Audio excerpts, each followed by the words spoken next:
All right, hello everybody. For my oral history presentation, I chose to interview my father. Why don't you tell us a little bit about yourself, your name, age, those type of things? Great. It's good to be with you, Cole. Yeah. John Peterson's my name. Yeah. Grew up in Middletown, Ohio, Southwest Ohio, Okay. and anxious to get this interview with you. Yeah, I'm excited to have you on set with me here. We're down in Youngstown, Ohio, currently right now, day 54 of quarantine. I think we're creeping up on it, so we're coming in pretty hot, in quarantine phase. We're gonna hop right into this. So just, I know you mentioned you're from, Middletown, Ohio. What was your childhood like growing up there in Middletown?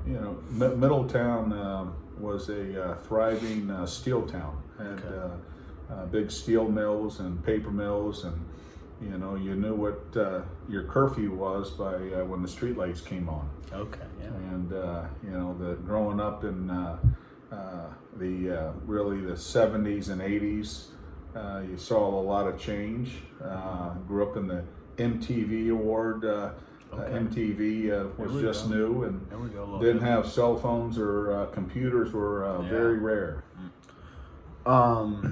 Okay, so I know you talked about, what was your childhood like? What was it primarily like, growing up in Middletown? When you went to visit, grandma or, grandpa's friends, somewhere else, what was coming back to Middletown? Was it very different than other places you had seen? Was it, a rich and, very rich place? Was it a poor place? How was it growing up there? It was a thriving international steel town that had a lot of hardworking middle-class people from Appalachian backgrounds. You had the executives that were the top of the food chain, so to speak, and everything in between. And so, it was definitely a very fortunate childhood to have both parents and grow up in a town that you could ride your bike all over the town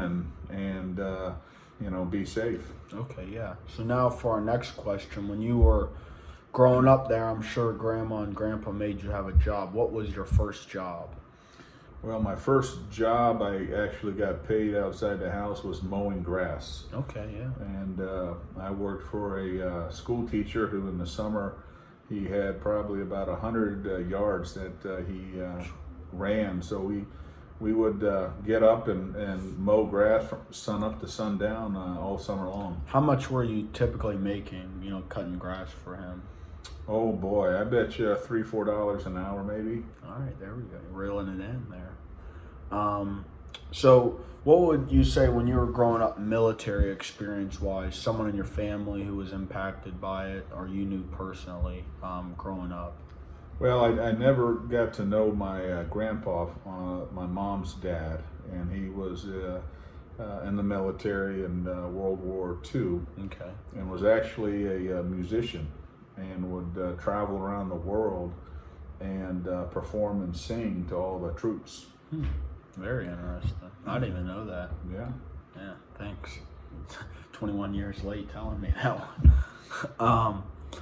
So I know you mentioned, your teen years were, late 70s, early 80s. What was it like growing up in the 70s and 80s? Now, and talk about the comparison of maybe, versus like when myself and Austin, my older brother, growing up, Well, I think just like anything, the social media and cell phones has drastically changed. Back when I grew up, you knew everyone's phone number, their home phone number, and if you wanted to, there was no text messaging. So during school, you would either write a hand note and pass it to somebody, and hopefully the teacher wouldn't see you passing a note during class. Yeah. So to get more in depth on that, what would you say? I know, like you said, you biked around all the time. Price wise, I know it was so different back then.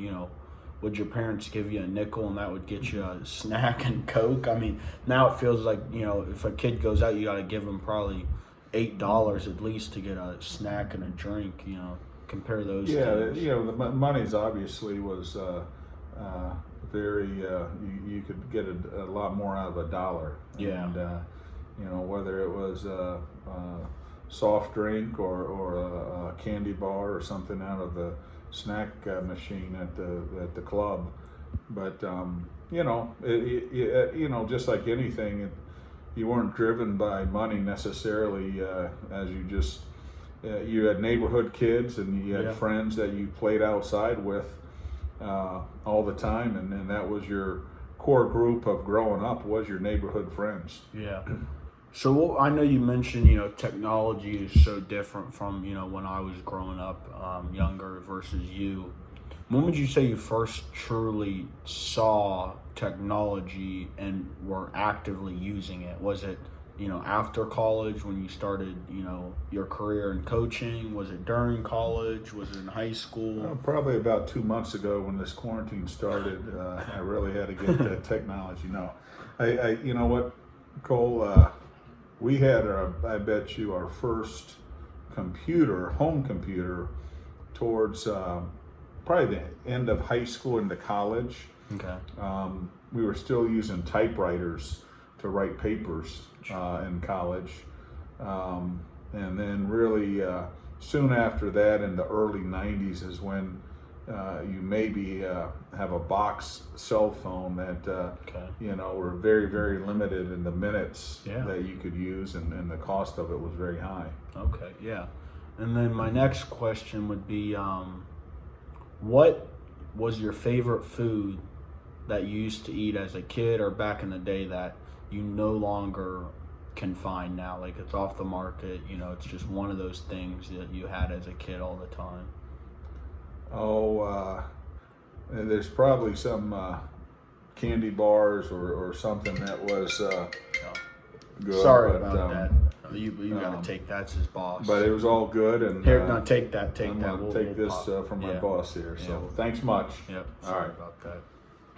Coach Phillips. That was our new head football coach, Doug Phillips, gave him a call. So that was a pretty. I don't think anybody else in class will have the head football coach calling during my interview. So I think that will make me stick out.